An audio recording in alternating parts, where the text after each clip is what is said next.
nyene icubahiro umukuru w'igihugu c'u Burundi ahejeje guha umubonano mwubahwa yahoze ari umushikiranganje wa mbere mu gihugu ca Kenya Raila Odinga akaba ari no mu biyamamaza kugira ngo baze bashobore kurongora umugwi w'ubumwe bwa Afrika. Muri uwo mubonano bayaze ku bibazo bitandukanye vyerekeye ubuzima bw'igihugu, ubuzima bw'akarere eka n'ubuzima bw'umugabane wa Afrika. Kuvyerekeye igihugu ciza c'u Burundi, nyene icubahiro umukuru w'igihugu c'u Burundi yamiganiye ingene igihugu cifashe ahabene igihugu bari ku kivi c'iterambere, bari mu bikorwa biduza umwimbu na cane cane uburimyi, bari batekaniwe kuvyerekeye amahoro n'umutekano, amahoro arasesekara mu gihugu c'u Burundi, eka aramiganira n'imigambi w'imbonakazoza dufise yuko igihugu coba ari igihugu cifashe kikizana mu 2040, igihugu giteye imbere mu 2060, aho bigaragara yuko Uburundi bufise umutahe wose ukenewe kugira ngo dushike kuri iyo mbona kazoza cane cane umwete w'abene gihugu n'ubutunzi kama. Kuvyerekeye akarere baganiriye no kuvyerekeye iterambere eka n'amahoro y'umutekano. Aho rero kushekeye amahoro n'umutekano Sebarundi yaboniye akaryo ko gusubira gutera kamo kuko amakungu yofasha yosahiriza igihugu kibanyi ca Kongo ca Republika Iharanira Intwaro Rusange ya Kongo gutsimbataza amahoro n'umutekano bagashigikira kugira ngo imigwi yose yiterabwoba, imigwi yose ifise ibigwanisho ishobore gutuzwa muri ako karere gutyo abene gihugu baroranirwe. Ivyo rero vyokunda mu gihe amakungu yose ashize ingufu hamwe kugira ngo iyo migwi yose ishobore kuva muri ako karere.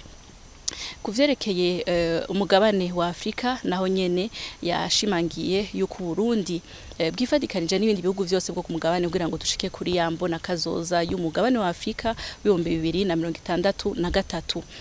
Afrika twifuza, Afrika iteye imbere. Kuri ico gisata rero aho ku rwego rw'umugabane wa Afrika nyakubahwa Raila Odinga nawe nyene yabonye akaryo gushikiriza nyinshoro mu gihugu c'u Burundi imigambi mikuru ashira imbere mu gihe yotogwa kugira ngo arongore uwo mugwi w'umwe bwa Afrika. Aho azotsimbataza cane azoshimikira cane kujerekeye gutsimbataza amahoro n'umutekano muri Afrika, vyerekeye guteza imbere uruja n'uruza muri Afrika eka no guteza imbere ugwaruka.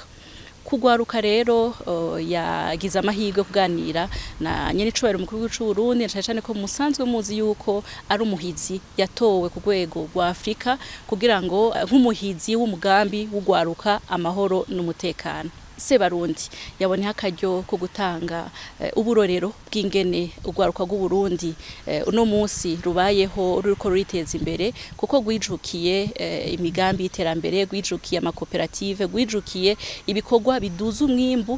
Ivyo rero bikagabanura ubushomeri bwahora buri mu mwitwariko cane w'ugwaruka, ahubwo uno munsi akaba ari bo barema ubuzi.